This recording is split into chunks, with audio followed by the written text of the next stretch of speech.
Swayam Prabha. Digital India. Educated India.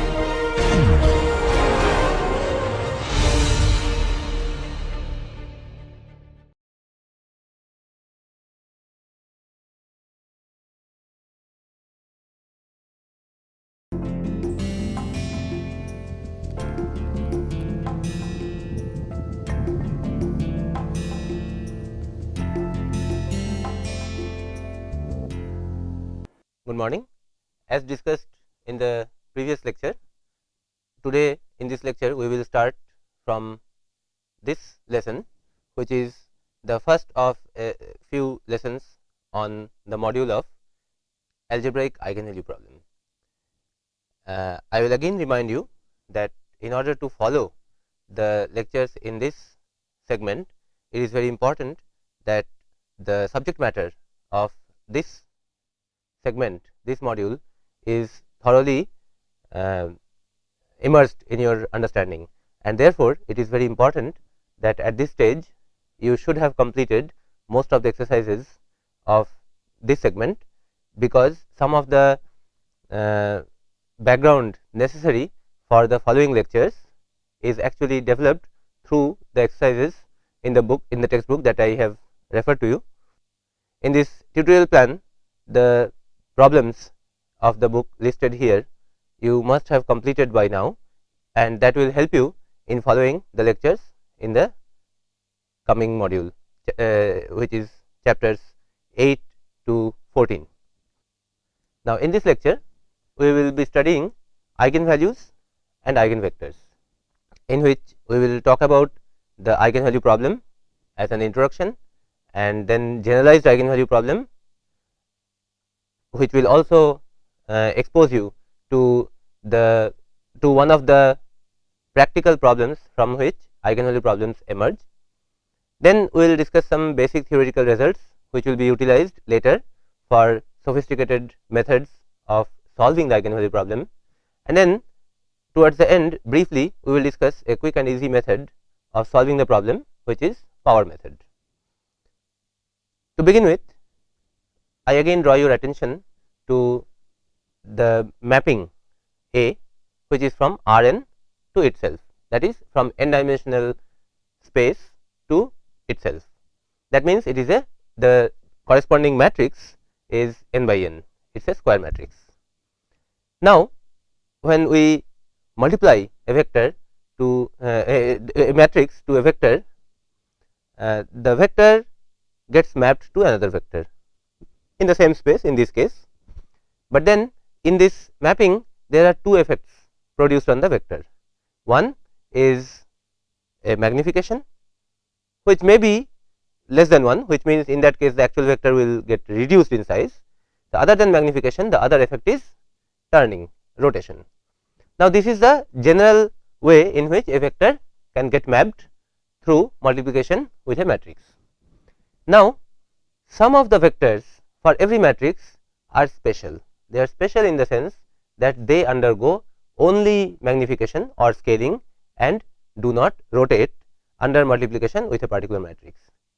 These vectors are in some sense the own vectors of that matrix, or some special vectors for that particular matrix, and these vectors are called eigenvectors. The word eigen in German means special or own. So, as if these vectors belong to this particular matrix.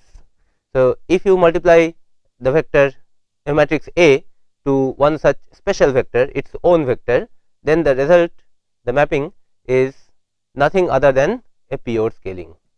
So, in that case we call this vector V as an eigenvector, and the scale factor lambda is called the eigenvalue or the characteristic value. Together lambda and V, eigenvalue and eigenvector, are quite often referred to as the eigenpair. They form a pair. Now, determination of all the lambdas and corresponding V's, that is eigenvalues and eigenvectors, for a given matrix is called the algebraic eigenvalue problem. Now, how we can find the values lambda and the corresponding vectors V from only this much? the process, the underlying concept is actually very simple. You can take this lambda v on this side, though you cannot write it as a minus lambda into v, because a is a matrix and lambda is a scalar. So, but what you can do is that this v you can write as identity into v, and then take lambda I and a together in this manner, taking a v on this side, then you will get lambda I v minus a v. Lambda I is a matrix and a is also a matrix. Then you will have this system of linear equations. Now you will note that this system of linear equations is n equations in this vector or n variables, and these equations are homogeneous equations, that is, the right hand side is 0.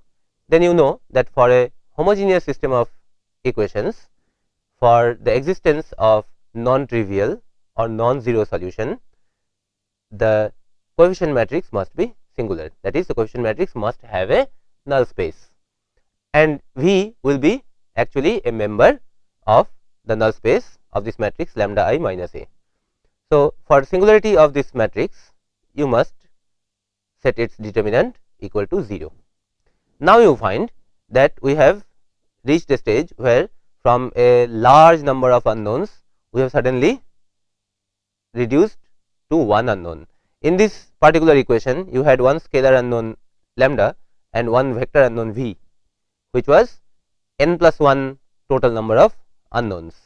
Now, the condition that the coefficient matrix is singular tells you that determinant of the coefficient matrix is 0. Now, you have got a single equation in a single unknown. In addition, you know that this side is a polynomial in the unknown lambda, polynomial of degree n. So, then the question boils down to finding the roots of that polynomial to begin with, or to find the solution of this polynomial equation. And we know that it will have n roots, including multiplicities, right. So, the polynomial on this side is called the characteristic polynomial of the matrix A, and therefore, the corresponding equation, this equation is called the characteristic equation, and its solutions are the eigenvalues.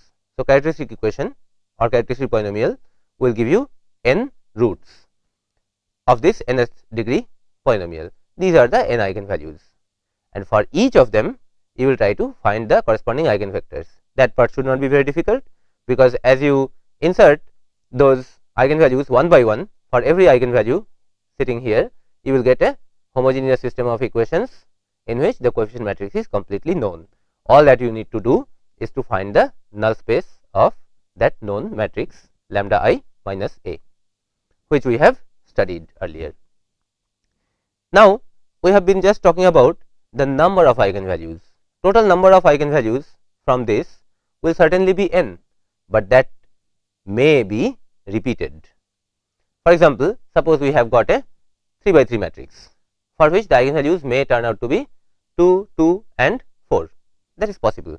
So, here the eigenvalue 2 is said to have an algebraic multiplicity of 2, because it is occurring twice in this polynomial. So, this polynomial will be lambda minus 2 whole square, 2 appearing twice, into lambda minus 4, 4 appearing only once. Now, we also talk of geometric multiplicity, that is when we take this eigenvalue lambda and try to insert it here and try to find v. Now, in this particular example, if the eigenvalues are 2, 2 and 4, then as you insert lambda equal to 2 here and you try to find the corresponding eigenvector v, you would expect that there may be up to 2 such vectors, one eigenvector belonging to lambda equal to 2 in the first instance and the second one belonging to lambda equal to 2 in the second instance. You may succeed in finding 2 such eigenvectors, or you may not. That depends upon the particular matrix A. That means that if the algebraic multiplicity of a particular eigenvalue is more than 1, then that may give you one eigenvector corresponding to it, or 2 eigenvectors, or 3 eigenvectors, up to the number which is the algebraic multiplicity. That means, in a larger matrix, if suppose an eigenvalue, say this eigenvalue lambda equal to 2 in a 7 by 7 matrix appears 5 times. So, the eigenvalues are 2, 2, 2, 2, 2, something else and something further of this structure. In that case, corresponding to 2, eigenvalue 2, when you try to find out the eigenvector, you may find only one eigenvector, you might find 2 or 3 or up to 5, more than 5 you cannot get. That number corresponding to that particular eigenvalue, how many eigenvectors you could find out, that number is called the geometric multiplicity. Now note, this one is algebraic, this one is geometric. Algebraic multiplicity is appearing from this polynomial. How many factors lambda minus a particular lambda is appearing in this polynomial? How many times that is appearing? That is coming from an algebraic source, and that is why it is called algebraic multiplicity. On the other hand, the number of corresponding eigenvectors will span a subspace in the space Rn of the dimension which is equal to the number of linearly independent eigenvectors that you can find corresponding to that eigenvalue. And this description of this subspace that you are talking about, that is a geometric entity. That is why that number is called the geometric multiplicity of that eigenvalue. Now note that when we are talking about finding eigenvectors, different eigenvectors, then in that context linearly dependent eigenvectors are not considered different. That means, if you find one vector as an eigenvector, then it is obvious that twice of that will be certainly an eigenvector. So, that is not counted as different from the first one. Similarly, if you have already found two eigenvectors corresponding to a particular eigenvalue, then a linear combination of these two will certainly be an eigenvector with respect to or corresponding to that same eigenvalue. That is not considered anything different. So, that means, when we hunt for eigenvectors, we look for linearly independent eigenvectors. Now, when it happens that for a particular eigenvalue, the algebraic multiplicity and geometric multiplicity have a mismatch between them, that is, algebraic multiplicity is higher, geometric multiplicity is lower. In that case, we call that matrix as defective. In what sense it is defective, what is the defect, and what to do in such a situation, that we will discuss in detail in the coming lectures.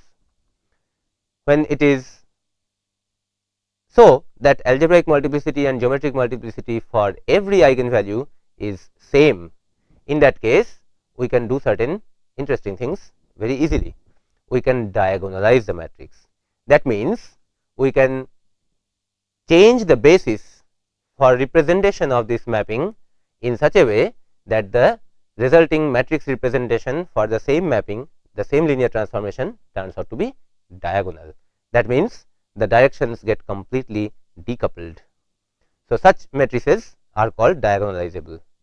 To recognize a diagonalizable matrix, the direct straightforward thing is to check the algebraic and geometric multiplicities of every eigenvalue. If they match all of them, then that matrix is diagonalizable. If a single eigenvalue has a multiplicity mismatch between algebraic multiplicity and geometric multiplicity, then that is not diagonalizable. In that case, the eigenvectors cannot be decoupled, the space cannot be decoupled in terms of individual eigenvalues in the same way as diagonalizable matrices. So, actually the diagonalizability is that way not a property of a matrix as such. It certainly is a property of a matrix, but it is actually the property of a much more fundamental thing underlying the matrix, that is the linear transformation.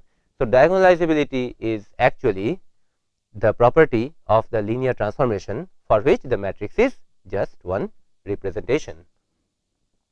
Now, considering these things apart, does this outline tend to suggest that eigenvalue problem solution method is complete? It may look so, because finding the determinant of a matrix in terms of lambda is something which we can think of. then setting that equal to 0 and getting a polynomial equation is something which does not sound very dangerous. And then solving a polynomial equation also is something with which we are acquainted. After finding the lambda, putting that here, and for every lambda finding the corresponding eigenvectors, that also as a part problem is not very difficult problem. But does it mean that all the discussion in eigenvalue problem gets completed here? Answer is no. The reason is that when the degree of the polynomial equation goes very high, in that situation solving this polynomial equation is actually not very easy. In fact, for solving a polynomial equation, one of the very popular, one of the very used methods says that try to solve the polynomial equation through the methods of eigenvalue problem. So therefore, for solving an eigenvalue problem, the polynomial equation solving as a sub problem is not a very attractive proposition, because as the degree of this polynomial goes high, it will be very difficult to computationally solve this problem. Therefore, people look for other ways of cracking this eigenvalue problem directly without first making a recourse to this polynomial equation solving problem. And in that attempt, mathematicians have developed a plethora of interesting tools to handle matrices and express them in canonical formations, and take a lot of advantage from these theoretical developments into several fields of applied mathematics. And these interesting developments we will be studying in the coming lectures, including this one. So, in order to make the ground for that, I will need to develop some basic theoretical results first. Even before that, it will be a good idea to see a practical problem from which eigenvalue problem appears. There are many such practical problems in almost all branches of science and engineering, where eigenvalue problems certainly turn up. One such problem is the mechanical system with free vibration. For example, if you consider a 1 degree of freedom mass spring system, for which the dynamic equation is just this, where m is the mass and k is the stiffness of the spring, and then you try to write the assumed solution of this equation in the form, because you know what kind of a solution this will have. This will have a sinusoidal solution, and so you try to write it like this, and then you differentiate it twice and insert in this, right. So you know that twice differentiation of this will produce minus omega square sine a is a constant, and from that very easily you work out the natural frequency of vibration in which this mass spring system will undergo natural vibration. Now, when we try to formulate and solve the same problem for a multi degree of freedom system, we do not get such a nice simple scalar equation, but we get a matrix vector equation in this manner. So, free vibration of an n degree of freedom system will be governed by this equation, where m is the inertia matrix, k is the stiffness matrix, x is the vector representing the coordinates of the system, and x double dot is certainly the acceleration corresponding to that. Now, in this problem, when we ask this question, what are the natural frequencies in which this particular mechanical system can execute natural vibration, and correspondingly what are the vectors x along which those vibrations will take place. For example, in a 3 degree of freedom system, it might happen that x1, x2, x3 give you a particular direction, a particular vector along which the vibration takes place in one frequency. There is another second direction in which the system may vibrate in a second frequency. Similarly, a third direction with a third frequency. So, what are these vibration modes and what are the corresponding frequencies? That becomes the problem for solution in the in this free vibration problem. Now, again in analogy with this equation, we now try to assume something vector x is equal to an amplitude vector into a term like this. So, there we assume a vibration mode first in this manner. The vibration mode x is a constant vector phi into sin omega t plus alpha. Again we differentiate it twice with respect to time and insert that x double dot here, and that will tell us that this whole thing is equal to 0, because sin omega t plus alpha after twice differentiation will produce a factor of minus omega square. So, that minus omega square gets multiplied here. We have got this. Then the same argument we use, what we would use in this case, that is, for this to be equal to 0 for all time, this part has to be 0, because this one will not be 0 always. So, this has to be 0. When we do that, then we get the corresponding equation k phi equal to omega square m phi. Now, this resembles the eigenvalue problem that we discussed just now. In the earlier case, we got a problem of this manner, k phi equal to lambda phi, a x equal to lambda x, or a v equal to lambda v. This is a kind of problem that we have been discussing just now. Now, here it is, this problem is not exactly the same as this problem, because in this location there is a matrix sitting. Okay.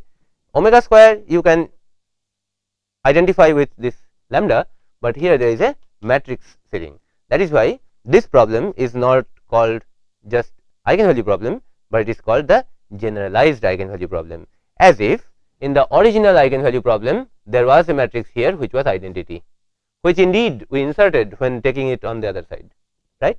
Now, in this case, in this particular case, it is generalized in the sense that in place of identity matrix, now there is a non-trivial matrix sitting there. Now, how to solve this problem? Because if we take it on the other side, then I mean in place of I, if we have m sitting here, then as we take it on the other side, we will get k minus omega square m, that will be the matrix. Okay. Not the straightforward a minus lambda I as we would get in the ordinary eigenvalue problem. Now, how to handle this? One might suggest that if we pre-multiply both sides of this equation with m inverse, then immediately we get this problem, m inverse k phi equal to omega square phi. Why not solve this problem? Because m inverse k we can take as a, we know m, we know k, we can evaluate m inverse k, and then it becomes an ordinary eigenvalue problem. Indeed, it is possible to do that, but then it is not a good idea. Why doing this is not a good idea? The reason follows from the nature of these matrices that appear in these locations. This is not just some matrix, and this is also not just some matrix.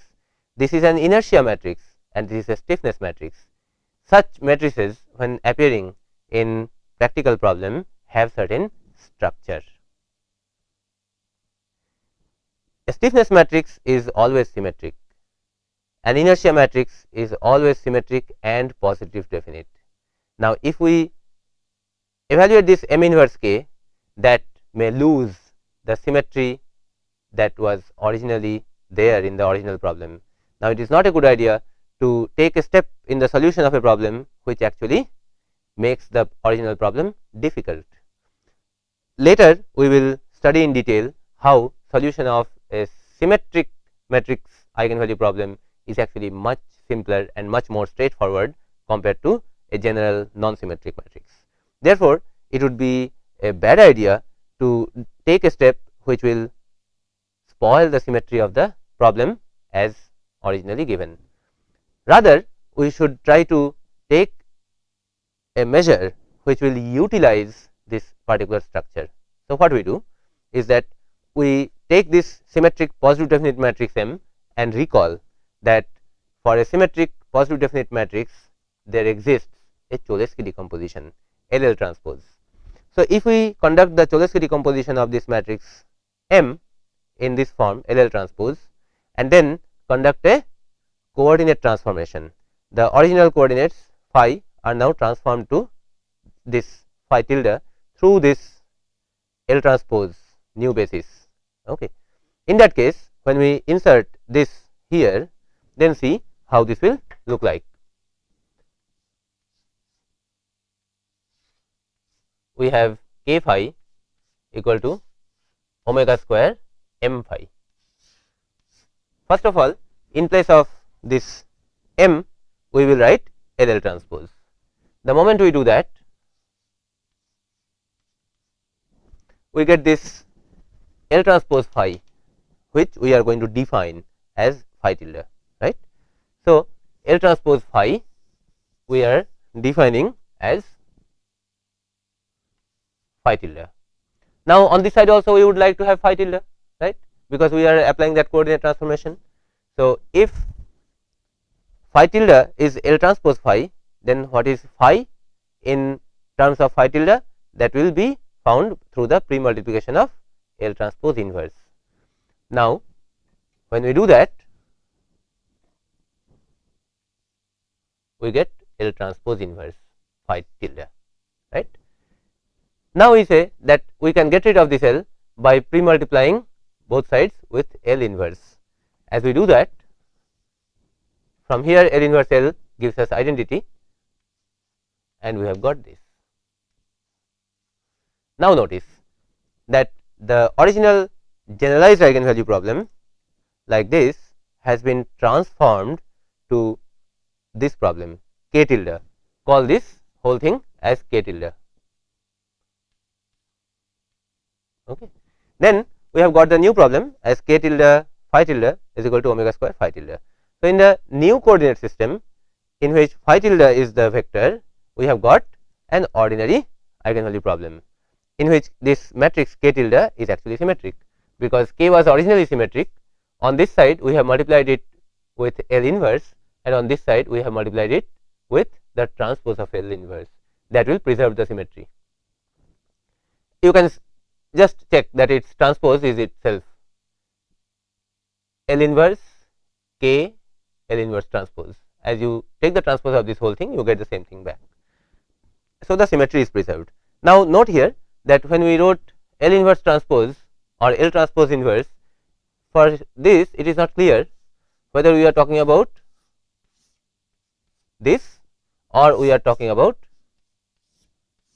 this, whether we are talking about the transpose of L inverse or whether we are talking about the inverse of L transpose. That is not clear in this notation. Still, this notation is valid, because in these two cases the result will be same, and therefore, this L with minus t here actually means any of the two, because these two are always going to be same. Now, this is one practical problem from which you get an eigenvalue problem. There are many other situations in all of science and engineering from which eigenvalue problems suddenly appear. Now, we will start with some of the basic theoretical results of the eigenvalue problem, over which we will build up later methods by which to solve the problem. Apart from that, as a byproduct of this process, the theoretical results will also provide us with tools to handle matrices in nice, elegant and canonical ways, which is useful in many areas of applied mathematics wherever matrices appear. Now, the first important result that we should always keep in mind is that eigenvalues of the transpose of a matrix are the same as those of the original matrix. This is very easy, because we know that determinant of a transpose is the same as the determinant of an original matrix, and the characteristic polynomial is found just by the expansion of a determinant. So, these are obviously the same. Of course, eigenvectors need not be same. In general, they are different. Next important point that we should remember is the situation for a diagonal matrix and a block diagonal matrix. You know what is a diagonal matrix? So, suppose we have got a 3 by 3 matrix in this manner. These are all zeros, these are all zeros, and this is a diagonal matrix, and it is very clear that these diagonal entries are actually the eigenvalues of this matrix, and the corresponding eigenvectors are the natural basis members. For example, if you multiply 1 0 0 with this, then obviously you will get a 1 0 0, which can be written like this. So, that shows that you have A V equal to lambda V, right. V is 1 0 0. That means A1 is an eigenvalue and this vector E1, the first natural basis member, is the corresponding eigenvector. Similarly, A2 and A3 will be the other eigenvalues with corresponding basis members, corresponding eigenvectors as E2 and E3, the natural basis members. Now, this is obvious. Now, if you say that this is actually a much larger matrix, this block, this A1 is replaced with a matrix, a square matrix, this A2 scalar is replaced with a square matrix, and similarly this A3, then what you get is not a diagonal matrix, because this square matrix may have off diagonal entries. That will not be a diagonal matrix, but what you call it is block diagonal matrix, which will look like this, in which this matrix A1 is filled up quite a bit. Okay. Now, when you talk of eigenvalues of a block diagonal matrix, then there is a very interesting situation that the eigenvalues of this large matrix is the eigenvalues of A1 and the eigenvalues of A2 and the eigenvalues of A3. So, if this is R by R, this is S by S, this is T by T, and everything else outside these blocks is 0, then the R eigenvalues of this, S eigenvalues of this and T eigenvalues of this separately obtained can be all put in a list, and this R plus S plus T numbers will be the eigenvalues of this large matrix. Okay. And the corresponding eigenvectors, they are also very easy to find, they are just coordinate extensions. For example, if suppose this small matrix A2 has an eigenvalue lambda 2 with the corresponding eigenvector as V2, then just above V2 you put as many zeros as required to fit the size of this matrix, and below that you put as many zeros as required to fit the size of this matrix, and then as you multiply this, you find that this gives you lambda 2 into that same old vector. That means that the an eigenvalue of A2 is the eigenvalue of A also, and the corresponding eigenvector of A can be found through a coordinate extension over V2. That is, as many extra zeros are required above and below, you can put that, and then you get the big vector, which is an eigenvector of this matrix, large matrix corresponding to that same eigenvalue. For diagonal and block diagonal matrices, the situation is very simple. The matter gets a little complicated when we talk of triangular matrices. A triangular matrix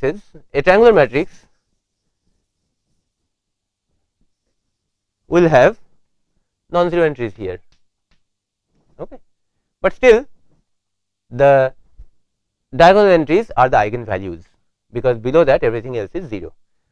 So, when you try to write the characteristic polynomial, you write lambda I minus this.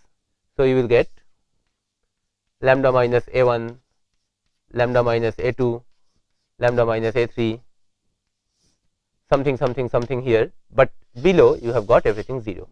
So, when you try to expand this fellow's determinant, you expand from the first column, then you get lambda minus A1 into something plus all zeros, then that something again gives you lambda minus A2 into something plus all zeros, and so on. So, for a triangular matrix, you will find that obviously the characteristic polynomial will emerge as a product of these factors. That means that you have got the characteristic polynomial already in factorized form. That immediately gives you A1, A2, A3, etc., the diagonal members of the original matrix as the eigenvalues. But eigenvectors is a different question. For that, you have to do a lot of calculations to find the eigenvectors. Eigenvectors are not so obviously visible here. Okay. So, when we handle triangular matrices, we talk directly in terms of the eigenvalues only, not eigenvectors. Eigenvectors can be found with some further processing, they are not so obviously visible. Now, when we take a block triangular matrix, that is, if these scalars are replaced with matrices and there are big blocks of zeros sitting below that and big blocks of other entries, perhaps non-zero, many of them will be non-zero, are sitting here, then we have a block triangular matrix, which will look like this. this is a block triangular matrix with 4 blocks. Block A square, block B not necessarily square, block 0 which is also not necessarily square, it will be the size of the transpose of B, and then block C which has to be square. Then you say that the eigenvalues of this is the same as the eigenvalues of A and the eigenvalues of C. Now, for this matrix, this statement that the eigenvalues of this large matrix is a collection of eigenvalues of the matrix A and the eigenvalues of the matrix C can be easily seen in a similar way in which we saw just now the result related to the diagonal matrix. However, here the statement is made only for the eigenvalues and not about the eigenvectors. So, if the matrix A has an eigenvalue lambda with an eigenvector V, that is this, then we can apply the complete matrix H over a coordinate extension of V0, and then we find that the product gives us this. That means V0, the coordinate extension of V, turns out to be an eigenvector of the complete matrix H with the corresponding eigenvalue lambda. However, when we try to verify that the same holds for C also, then we cannot immediately apply it on a coordinate extension, because that will create the confusion with this B, because in the product the way this 0 helped in this case, it will not help in the other case.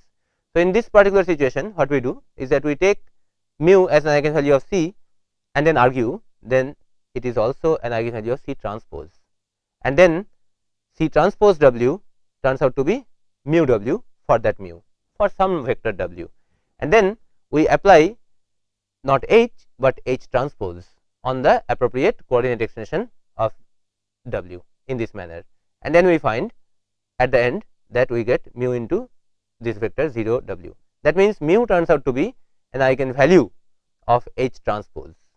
Okay. Then that will mean that mu is an eigenvalue of H as well. Now, apart from these results, there are a few points which we need to keep in mind, which will be very useful in many of the methods. One is that if we add a scalar times identity to a matrix, then all the eigenvalues get shifted by that scalar value, and this is called the shift theorem. This is very easy to verify, and so I am not going into that, I am leaving it for you. Then the other important issue that we must keep in mind is actually applicable only for a symmetric matrix, that is for a symmetric matrix A with mutually orthogonal eigenvectors, a fact that we will verify in the next lecture. For an eigenvalue lambda j with corresponding eigenvector as Vj, we find that if we construct another matrix B in which from A we have subtracted this part, then this resulting matrix B has exactly the same eigenstructure as A. Eigenstructure means same eigenvalues with the corresponding same eigenvectors, except that the eigenvalue corresponding to that particular eigenvector Vj is no more lambda j, but it is reduced to 0. That means the information worth of that eigenvalue only has been removed from A. All the rest of the information of the eigenstructure remains as it is. Now, this is an important issue to which we will come back after studying the symmetric matrices in detail in the next lecture. Before that, I will try to expose you right now to an important quick and easy method for solving the eigenvalue problem, and that is called power method. This helps you in finding the eigenvalues of a matrix when you are not interested in finding all eigenvalues of a large matrix, but you are interested in finding only a few largest magnitude eigenvalues, or perhaps the largest magnitude and the lowest magnitude eigenvalues. Now, this is very quick and easy method, easy to understand, easy to implement, but note that it will work only for those matrices which have a full set of n eigenvectors, that is which are diagonalizable, and for which there is a single eigenvalue which has the largest magnitude. That means that the largest magnitude eigenvalue has a magnitude which is larger than all the rest. That is, not two are at the top, only one eigenvalue is at the top. In that case, power method gives you the largest magnitude eigenvalue very easily.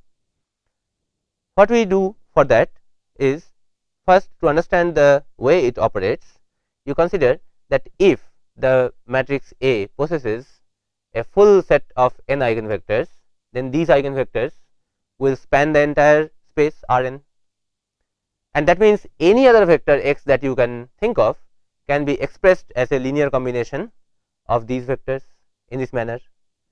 Now, it is a different matter that given a vector x, we can choose any vector x that will have a representation as a linear combination of the eigenvectors, with alpha 1, alpha 2, alpha 3, etc., representing the corresponding coefficients. Now, even though we do not yet know those eigenvectors and the corresponding coefficients, but we know this much, that any vector x that we can think of, that we can have picked up, will have some representation like this, with alpha 1, alpha 2, etc., and v1, v2, etc., currently unknown to us. Now, if on both sides we multiply with A, the matrix, then what happens? On this side, x is a known vector which we have picked up, so we multiply Ax, we can work out the result.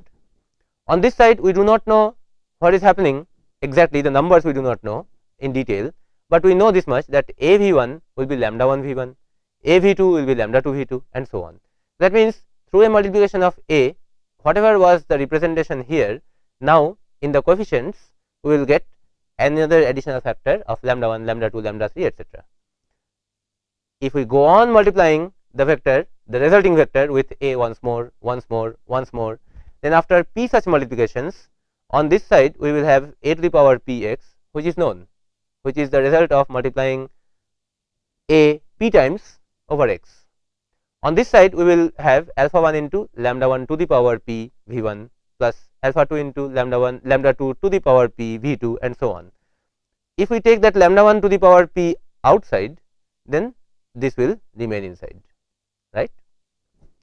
Now, under the assumption that the lambda 1 eigenvalue is the largest magnitude eigenvalue and the next one is a little below that, what will happen is that as p goes too high, many times it has been multiplied, then that will mean that in that case lambda 2 by lambda 1, lambda 3 by lambda 1, all being of magnitude less than 1, after raised to large power, all of them will tend towards 0 when p is sufficiently large, and that will mean that after many such multiplications we will have a vector sitting inside this which is in the same direction as v1, and then after that process has stabilized, after that direction has been stabilized, one more application of that same multiplication with A will mean that on this side an eigenvector is being multiplied with A, and that will give you lambda 1 into that vector, and that gives you the vector in the direction and the lambda 1 as the scale between two successive values. So, as p tends to infinity, this fellow tends to this lambda 1 to the power p alpha 1 v1. Then you find that after the process has converged, then you will find that the result apx compared to the result in the previous iteration, previous step, are two vectors which are in the same direction.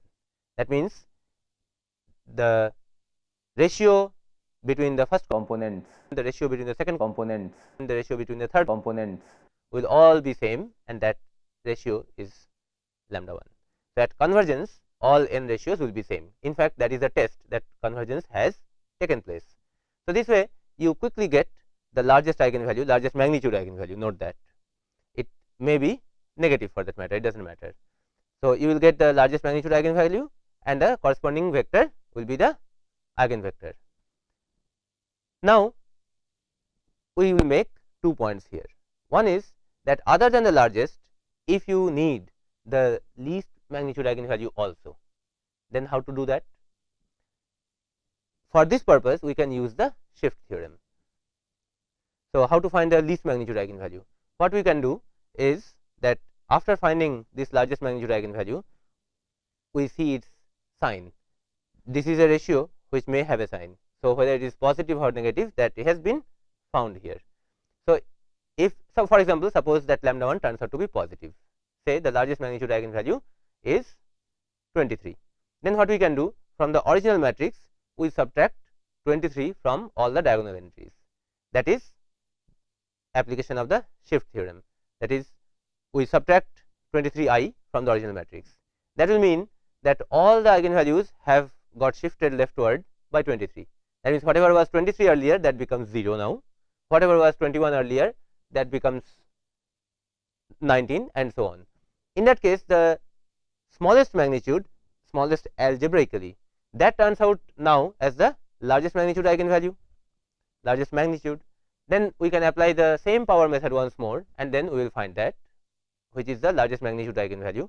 And then as we shift the thing back 23 steps on the right side, then we will get the appropriate correct eigenvalue for matrix A with the corresponding eigenvector, right. So, this is one way to find the largest and least magnitude eigenvalues, which has a lot of practical significance. Now, one more possibility of an important question may be that, for example, if we are not interested in finding all eigenvalues, but we are interested in finding a top few, the largest magnitude ones, lambda 1, lambda 2, lambda 3, lambda 4, etc. Some say 6 of them, 6 top eigenvalues we want to find out, and the corresponding eigenvectors. There also, for example, the matrix suppose is 100 by 100. We are not interested in all the 100 eigenvalues and their eigenvectors, but only top 6 or a few top ones with some conditional requirements. Then what we can do, after finding the largest one, we can use deflation. This will work in the case of symmetric matrix, which is quite often encountered in practical situations. By deflation, what we can do is that we can subtract the part which is contributed by this particular eigenvalue lambda 1 and the corresponding eigenvector.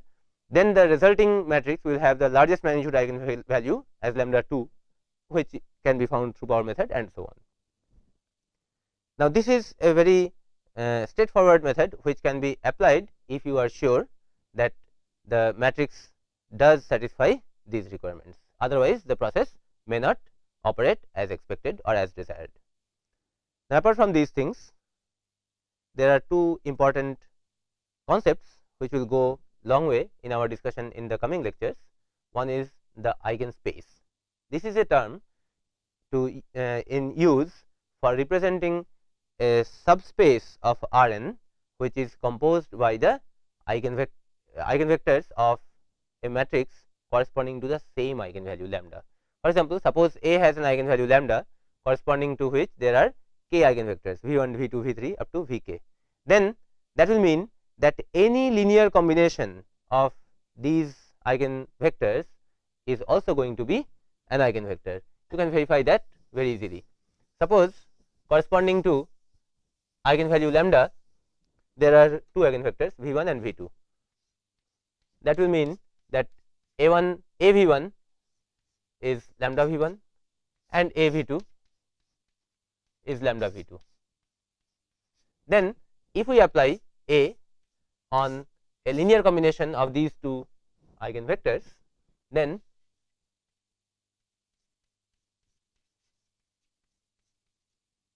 we will find that this will turn out to be A1 is scalar. So, we can take it out, and then we will have A1 into AV1, which is lambda v1, plus A2 into AV2, which is lambda v2 from here, and taking lambda scalar outside this common, we find that we have got this. That means the matrix A multiplied over this vector gives us lambda into this vector. That means if v1 and v2 are two eigenvectors corresponding to the same eigenvalue lambda, note that it is applicable for same eigenvalue, then any linear combination of them is obviously going to be an eigenvector with respect to for that particular matrix A. Now, this is not a linearly independent eigenvector, but this is certainly an eigenvector. It does not come in the counting of eigenvectors, but whenever required, this vector does operate like an eigenvector, and that means that if these k eigenvectors are corresponding to the same eigenvalue lambda, then the complete subspace spanned by these vectors gives you a subspace in which every vector is an eigenvector, and therefore, this particular subspace is also called the eigenspace of A corresponding to that eigenvalue.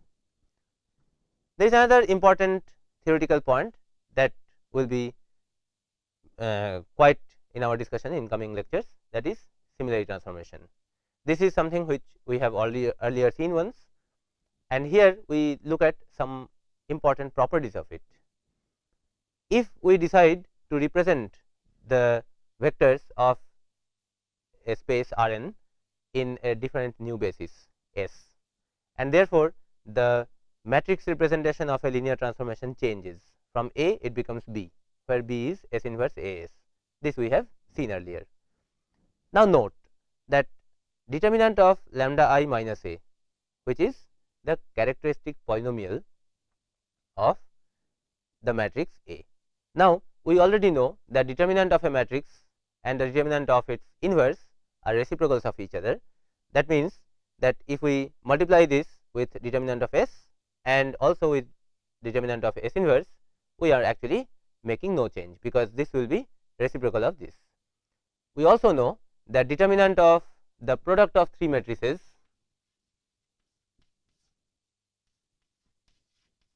of the same size is same as determinant of P into determinant of Q into determinant of R.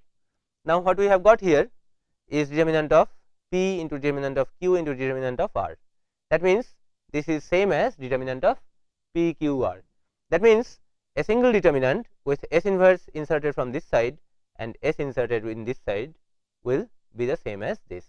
Now, when S inverse and S are inserted on from the two sides on this, they cancel each other, because identity is sitting inside.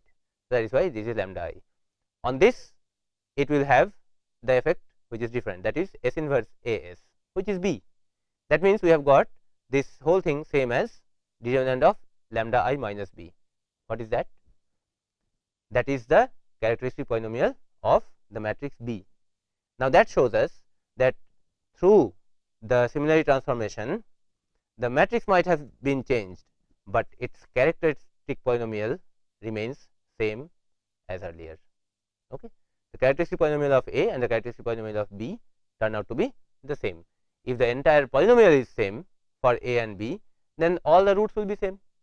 That means that eigenvalues remain unchanged through a similarity transformation, because similarity transformation comes out only as a result of a change of basis. No geometrical entity is being changed, only its representation is being changed, and eigenvalues are the property of the underlying linear transformation, not of the basis, and therefore, eigenvalues remain constant through all these similarity transformations. How do eigenvectors change? Geometrically, even eigenvectors do not change, but then their representation in the new basis will change, as the vectors, as any other vector would change its representation in the new basis through the multiplication of S inverse, which we have already studied.